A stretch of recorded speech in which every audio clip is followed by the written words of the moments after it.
Hi అండి. నమస్తే. నేను మీ లక్ష్మీ చౌదరిని. వెల్కమ్ టు మిస్టీ మధురిమలు తెలుగు ఆడియో స్టోరీస్. ఈ జలుబు నన్ను వదలడం లేదు యార్. ఈ గొంతుతో చెప్పడం కూడా చాలా కష్టమవుతుంది. వీడియోకి వెళ్ళే ముందు ఒక లైక్ చేయడం, హైప్ ఇవ్వడం మర్చిపోకండి యార్. మీరు ఇచ్చే లైక్స్, హైప్స్ వల్ల కథ మరింత మందిలోకి రీచ్ అవుతుంది. ఇక ఆలస్యం చేయకుండా కథలోకి వెళ్ళిపోదాం. అవని అభికి దూరంగా ఉండటానికి కారణం చెప్పడం మొదలుపెట్టింది. నేను అభికి దూరంగా ఉండడానికి కారణం అమ్మ అని బాధగా మొహం పెట్టి చెబుతుంది.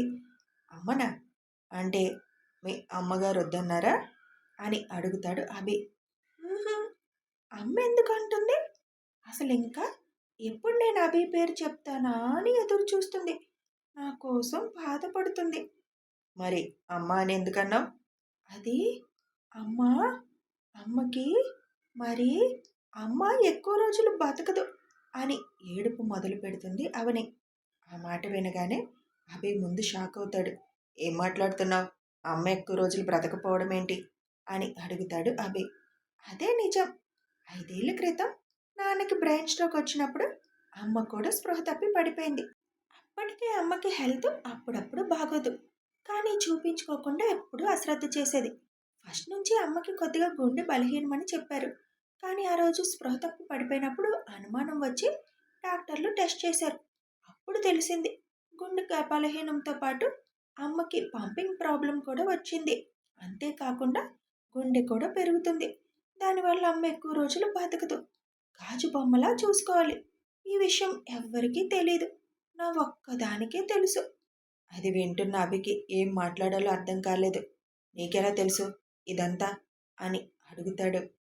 ఆ రోజు డాక్టర్ నానమ్మకి చెప్తానంటే వద్దని ప్రామిస్ చేయించుకున్నాను. ముందు నాకు చెప్పడానికి నేను చిన్నదాన్నని వాళ్ళు సంకోచించారు. కానీ అక్కడ ఉన్నది ఇంకా నేనే. నాన్న స్పృహ లేకుండా ఉన్నారు. నాన్న పరిస్థితి సీరియస్గా ఉంది. ఇప్పుడు అమ్మ పరిస్థితి. ఆరు చిన్నవాడు. ఇంకెవరికి చెప్తారు? పరిస్థితి నాకు చెప్పాల్సిందే కదా. అందుకే చెప్పారు. అది వినగానే నాకు అసలు ఏం చేయాలో అర్థం కాలేదు. ఒక పక్కకి నాన్నకి ఏమవుతారని భయం, ఇంకో పక్క అమ్మకి ఎప్పుడేమవుతుందని భయం. ఏం చేయాలి అసలు అర్థం కాలేదు నాకు అని చెబుతుంటే అవని కళ్ళమ్మటి నీళ్లు కారుతూ ఉంటాయి. అభి అవని కళ్ళు తుడుస్తూ ఏం కాదు భయపడుకు అంటాడు. అప్పుడు డాక్టర్ని అడిగాను, దీనికి సొల్యూషన్ ఏంటి అని. సొల్యూషన్ అంటూ ఏమీ లేదు, మెడిసిన్ వాడడమే. ఎన్నాళ్ళని చెప్పలేము, అది ఆవిడ అదృష్టం, లేదా గుండె మార్పిడి చేయాలి అని అన్నారు. గుండె మార్పిడి చేయాలంటే చాలా ఖర్చు అవుతుందని అన్నారు. ఒక పక్కన నాన్నకి బాగోలేదు, ఇంకో పక్కన అమ్మకి బాగోలేదు. ఇద్దరిలో ఎవరికి ఖర్చు పెట్టాలి అర్థం కాలేదు. ప్రస్తుతానికి భయం లేదు, కొన్నాళ్ళు మందులు వాడొచ్చు, కానీ ఈసారి ప్రాబ్లం వస్తే సివియర్ అవుతుందని చెప్పారు. అమ్మ ఎక్కువ బాధపడకూడదు, సంతోషపడకూడదు, ఆయాసం రాకూడదు, ఇంకా ఇలా చాలా ఉన్నాయి. ఆ టైంలో నేను నిర్ణయం తీసుకోలేకపోయాను. ముందు నాన్నకి బాగవ్వాలనుకున్నాను. ఒకవేళ నాన్నకి ఏదైనా అయితే వెంటనే అమ్మ గుండె కూడా ఆగిపోద్ది. అప్పుడు మేమిద్దరినీ పోగొట్టుకోవాల్సి వస్తుంది. అందుకనే ప్రస్తుతానికి భయం లేదన్నారు కదా అని అమ్మకి మందులు ఇవ్వమని, నాన్నకి ట్రీట్మెంట్ స్టార్ట్ చేయమని చెప్పాను. అప్పుడు నాన్నకి ట్రీట్మెంట్ స్టార్ట్ చేశారు. కానీ నాన్న పరిస్థితి అలాగే ఉండిపోయింది. అప్పుడే నిర్ణయం తీసుకున్నాను. లైఫ్లో నాకు వీళ్ళు తప్ప ఇంకా వేరే ఆలోచన లేదు, ఉండకూడదు అని. అమ్మకి ఎలా అయినా గుండె మార్పిడి చేయించాలనుకున్నాను. దానికోసం గూగుల్ చేశాను. కొన్ని లక్షలతో కూడుకున్న పని. దగ్గర దగ్గర 60-70 లక్షలు ఉంటే కానీ అమ్మ సమస్య తీరదు. డబ్బున్నా గుండె దొరకాలి. అందుకోసమే ఏం చేయాలో అర్థం కాక మందులు వాడుతూ రోజు దేవుడికి దండం పెట్టుకుంటూ గడుపుతూ వచ్చాను. ఎలాగైనా బాగా చదువుకొని ఉద్యోగం సంపాదించాలనుకున్నాను. అమ్మని డాక్టర్కి ఎప్పటికప్పుడు చూపిస్తూ పరిస్థితి అంచనా వేస్తూ వస్తున్నాను. అదే టైంలో అనుకోకుండా అభి ఎదురయ్యాడు. ఆ క్షణం అభిని అలా చూసి తట్టుకోలేకపోయాను. ప్రాణం విలువ ఏంటనేది నాకు బాగా తెలుసు. అమ్మని నాన్నని చూస్తున్నాను కదా, వాళ్ళకి ఏదైనా అయితే మా పరిస్థితి ఏంటనేది మాకు తెలుసు. అభికి ఏమైనా అయితే ఆ తల్లి తండ్రి ఎంత బాధపడతారు. తన తప్పు లేకుండా తను ఎందుకు చనిపోవాలి అని అనిపించింది. అమ్మని ఎలాగూ కాపాడుకోగలనో లేదో తెలీదు, కనీసం నా వల్ల ఒక ప్రాణం నిలబడితే చాలనుకున్నాను. అంతేకాకుండా ఎందుకో అభిని చూసిన దగ్గర నుంచి నా మనసు తన వైపే లాగింది. అప్పుడే నాకు ప్రేమ పుట్టిందేమో. అర్హత లేదని తెలుసు. అయినా కూడా అభి వైపు నా మనసు లాగింది. ఎందుకో నాకు బాగా దగ్గరవాడిలా అనిపించింది. అందుకే తనని ఎలాగైనా కాపాడాలి అనుకున్నాను. ఎలాగో నేను ఆరు కోసం జీవితంలో పెళ్లి చేసుకోకూడదు ఇంకా అనుకున్నాను. అమ్మకి ఏదన్నా అయితే ఆరుకి నేను తల్లిలా మారాలి అనుకున్నాను. అందుకే నా జీవితాన్ని అభికి ఇచ్చేయాలనుకున్నా. ఇచ్చేశాను. అభిని కాపాడానన్న తృప్తితో సంతోషంగా వచ్చేశాను. అమ్మకి గుండె మార్పిడి చేయించాలని నేనిప్పుడు కష్టపడుతుంది. అది చేయించినా అమ్మ శరీర మార్పు దృష్ట్యా బతుకుతుందని నమ్మకం లేదు. అసలు గుండె దొరకాలి కదా! దొరికినా ఒక్కోసారి సెట్ అవ్వకపోవచ్చని కూడా చెప్పారు. ఇంకో పక్క నాన్నకి తగ్గినా ఎక్కువ కష్టపడ్డానికి లేదు. ఏదో చిన్నగా పని చేయాలి తప్ప ఆ బ్రెయిన్‌కి ఎక్కువ స్ట్రెస్ ఇవ్వకూడదు. మళ్ళీ ఎప్పుడైనా అదొచ్చే అవకాశం ఉంది. జీవితాంతం మందులు వాడాల్సిందే. ఆ మందులు చాలా రేటుంటాయి. అమ్మకి వాడుతున్న టాబ్లెట్లకి చాలా ఖర్చవుతుంది. ఒక్కరోజు ఆ టాబ్లెట్ వేసుకోకపోతే అమ్మ తెల్లవారి లేస్తుందో లేదో తెలీదు. రోజు ఎంత భయంగా లేస్తానో తెలుసా? ఈరోజు గడిస్తే చాలన్నంత టెన్షన్‌తో నేనుంటున్నాను. నా టెన్షన్‌లో నేనుంటే ఈ అభి నన్ను ఇంకా టెన్షన్ పెడుతున్నాడు. అసలు నాకు ఎదురు పడడు అనుకుంటే వెంటనే ఎదురు పడ్డాడు. తను ఎదురైనప్పటి నుంచి నా మనసుతో చాలా యుద్ధం చేస్తున్నాను. అభికి నిజం తెలియకూడదు. తెలిస్తే నన్ను పెళ్లి చేసుకోవాలనుకుంటాడు. అమ్మను అలా వదిలేసి నేను పెళ్లి చేసుకొని ఎలా సంతోషంగా ఉండాలి? అమ్మకి ఏదైనా అయితే ఆ కుటుంబానికి దిక్కెవరు? ఆరు చిన్నవాడు. మా నాన్నకి ఒంట్లో బాగోదు. ముసలమ్మ ఉంది. నేను పెళ్లి చేసుకొని నా దారిని నేను వెళ్ళిపోతే వీళ్ళందరినీ ఎవరు చూసుకుంటారు? అందుకోసమే నేను పెళ్లికి దూరంగా ఉండేది. ఇదంతా అభికి చెప్తే అమ్మకి వెంటనే ఆపరేషన్ చేయిస్తాడు. కానీ అది నాకు ఇష్టం లేదు. అభి దగ్గర డబ్బులు తీసుకుంటే నేను తనకి నా శరీరాన్ని ఇచ్చినందుకు వెలకట్టినట్టే అనిపిస్తుంది. అది నా పిచ్చితనమో, వెర్రితనమో అలా ఆలోచించడం నాకు తెలీదు. కానీ నాకు ఇష్టం లేదు. ఒకవేళ ఆపరేషన్ చేయించినా బతుకుతుందన్న ఆశ 100% తెలీదు. అమ్మకి ఏదైనా అయితే ఆరు అన్యాయం అయిపోతాడు. వాడు చిన్న పిల్లోడు. ఇప్పటికే నాన్న ఆరోగ్యం బాగోక నాన్న ప్రేమకు దూరమైపోయాడు. అమ్మకి ఏదైనా అయితే అమ్మ ప్రేమ కూడా ఉండదు వాడికి. వాడిని ఎవరు చూసుకుంటారు? వాడికి తల్లిగా మారాలి అనుకున్నాను. అందుకోసమే నేను పెళ్లికి దూరంగా ఉంటుంది. నా పరిస్థితి తెలిస్తే అభి అసలు నన్ను వదలడు. బాధ్యత అంతా తన నెత్తిన వేసుకుంటాడు. కానీ అది ఎంతవరకు న్యాయం? నన్ను పెళ్లి చేసుకుంటే అభికి వచ్చే కట్నం ఏంటో తెలుసా? కాటికి కాలు చాపిన ముసలి, అనారోగ్యపు మామ, ఏ క్షణం ప్రాణం పోతుంది తెలియని అత్త, ఇంకా లోకం పూర్తిగా తెలియని బావమరిది. నాతో పాటు వీళ్ళందరూ కూడా అభికి బోనస్గా కట్నంగా దొరుకుతారు. అది నాకు ఇష్టం లేదు. అసలు అభికి గొప్పింటి నుంచి అమ్మాయి వస్తుంది. అయినా నాలాంటి దాన్ని చేసుకొని ఏం సుఖపడతాడు? అందుకే నేను అభి ఎంత చెప్తున్నా అభి అంత ఎదురు చూస్తున్నాడని తెలుస్తున్నా దూరంగా వెళ్ళిపోవాలనుకుంటుంది. బాధ్యత బంధమా అని ఆలోచిస్తే నాకు బాధ్యత ముఖ్యమనిపించింది. వీళ్ళందరినీ తీసుకువెళ్ళి అభి మీద పెట్టలేను. అది పద్ధతి కాదు. అందుకోసమే నేను అభికి దూరంగా ఉంటుంది. ఇప్పుడు చెప్పు, నేను కరెక్టా రాంగా? ఎవరైనా పెళ్లి చేసుకుంటే అమ్మాయితో సంతోషంగా గడుపుతారు. కానీ నన్ను పెళ్లి చేసుకుంటే మా టెన్షన్లు అభికి కూడా టెన్షన్లుగా మారతాయి. వీళ్ళందరి గురించి ఆలోచిస్తూ అటు అభితో సంతోషంగా ఉండలేను. అందుకోసమే బాధ్యత వైపే నా అడుగు పడింది. అమ్మకి ఏదన్నా అయితే ఆరుకి తల్లిగా మారాలి అనుకుంటున్నాను. ఎందుకో తెలుసా? పుట్టిన వెంటనే చచ్చిపోవలసిన నన్ను కాపాడి వాళ్ళ బిడ్డగా ప్రేమని పంచి పెంచారు. మరి నేను వాళ్ళ రుణం తీర్చుకోవాలి కదా అని అంటూ అభి గుండెల మీద వాలుతుంది అవని. అది విని పెద్ద షాక్ అవుతూ ఏమంటున్నావు అని అడుగుతాడు అభి. అమ్మ ఒక కారణమైతే ఇంకొక కారణం కూడా ఉంది. నీకు తెలుసా? నేను వాళ్ళ కన్న బిడ్డను కాదు అని అంటుంది అవని. ఏమంటున్నావు అవని? నువ్వు వాళ్ళ కన్న బిడ్డ కాకపోవడం ఏంటి? అని షాక్గా అడుగుతాడు అభి. అవును, నేను వాళ్ళ కన్నబిడ్డను కాదు.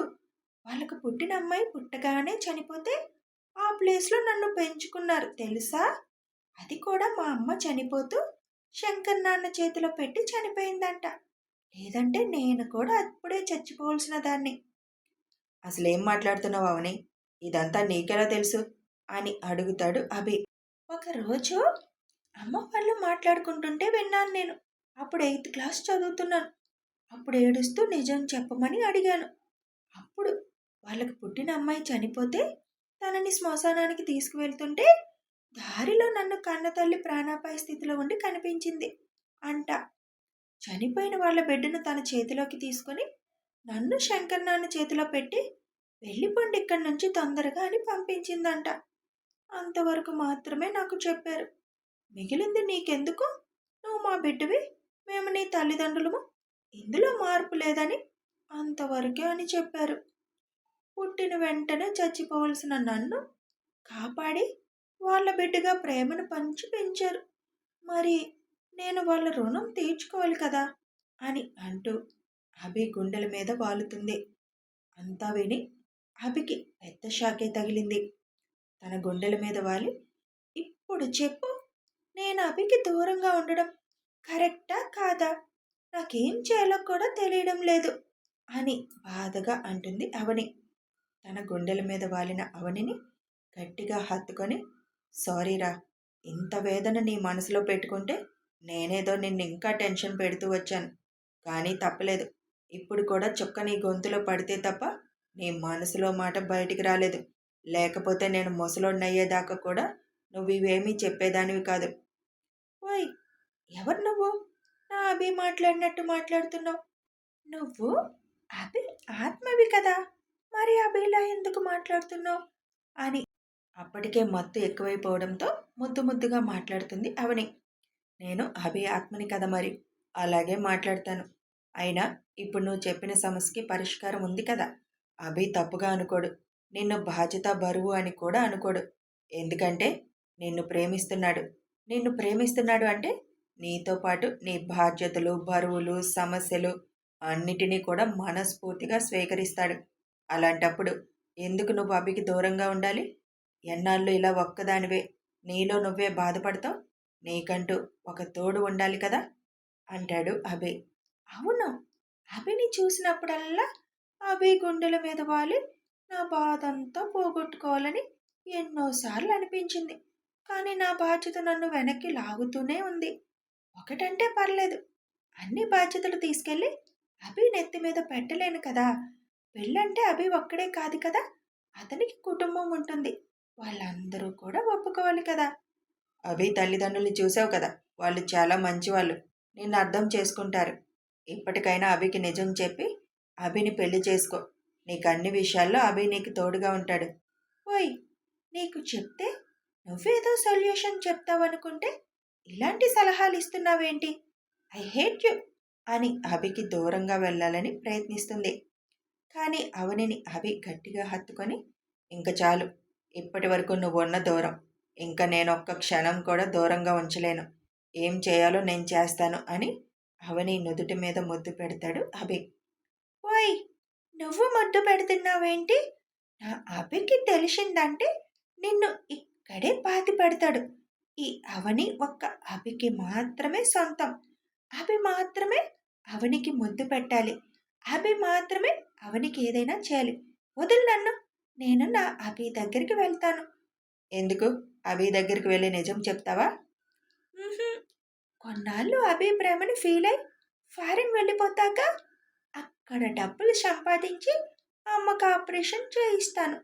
నాన్నకి కష్టపడే పని లేకుండా మనీ ఎర్న్ చేస్తాను. ఆరోగ్య మంచి ఎడ్యుకేషన్ ఇప్పిస్తాను. అమ్మని, నీ మైండ్లో ఇలాంటి ఆలోచనలు కూడా ఉన్నాయా అనుకొని అందరి గురించి చెప్తున్నావు. మరి నీ సంగతి ఏంటి? నీకంటూ ఏమీ వద్దా? పోనీ నీ సంగతి వదిలే, నిన్నే ప్రాణంగా ప్రేమిస్తున్న అభి సంగతి ఏంటి? నువ్వు అభిని వదిలేసి వెళ్ళిపోగలవా? నువ్వు వెళ్ళిపోతే అభి తట్టుకోగలడా? నాకు కూడా అభితో ఉండాలని, అభి ప్రేమ పొందాలని, అభితో జీవితం గడపాలని చాలా ఆశగా ఉంది. కానీ చెప్పాను కదా, అది జరగదు కదా! అందుకే ఉన్నన్ని రోజులు అభి ప్రేమని ఫీల్ అవ్వాలి అని అనుకున్నాను. కానీ ఆ ఫేక్ పాప వల్ల నాతో అభి సరిగ్గా మాట్లాడడం లేదు అని ఏడుపు మొదలుపెడుతుంది అవని. అందుకే కదా! నువ్వెళ్ళిపోతే, నువ్వు నిజం చెప్పకపోతే అభి ఆ అమ్మాయిని చేసుకుంటాడు. దానివల్ల అభి జీవితాంతం బాధపడాలి. అది నీకిష్టమా? హుహు.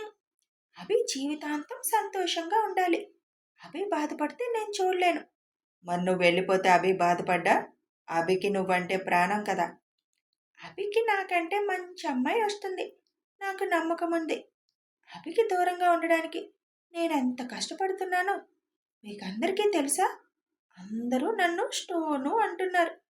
కానీ అభికి దూరంగా ఉండడానికి నేనెంత కష్టపడుతున్నానో, ఎక్కడ నిజం చెప్పేస్తానో, ఏదో ఒక వీక్ టైంలో అని ఎంత భయపడుతూ బతుకుతున్నానో తెలుసా? అభికి నిజం చెప్పవని, దానివల్ల నీకు మంచే జరుగుతుంది. సరే, నిజం చెప్తే అభి బాధ్యతలు తీసుకుంటాడు. అభితో నేనుంటాను. కానీ నా వల్ల అభికి ఏమైనా జరిగితే నీ వల్ల ఏం జరుగుతుంది? నీకింత చెప్పినా అర్థం కాలేదా? నువ్వు ఆత్మవి కదా! నీకేం అర్థమవుతుందిలే. నా బాధ ఏంటో తెలుసా? నేను పుట్టగానే మా అమ్మా నాన్న ప్రాణాలు పోయాయి. నన్ను పెంచుతున్న ఈ అమ్మా నాన్న ప్రాణాలు గాలిలోనే ఊగిసలాడుతున్నాయి. ఏ ధైర్యంతో నా అభి ఇంట్లోకి అడుగుపెట్టి వాళ్ళ ప్రాణాలు కూడా రిస్కులో పెట్టను? నువ్వు చెప్పు అంటుంది అవని. కథ కొనసాగుతుంది. మరి విన్నారు కదా అవని మనసులో ఉన్న వేదన. మరి ఇప్పుడు అవని తీసుకున్న నిర్ణయం కరెక్టా రాంగా మీరు కూడా చెప్పేయండి. వీడియో నచ్చితే లైక్ చేయండి, షేర్ చేయండి, కామెంట్స్ రూపంలో మీ అభిప్రాయం తెలియజేయండి, సబ్స్క్రైబ్ చేసుకొని సపోర్ట్ చేయండి. Thanks for watching.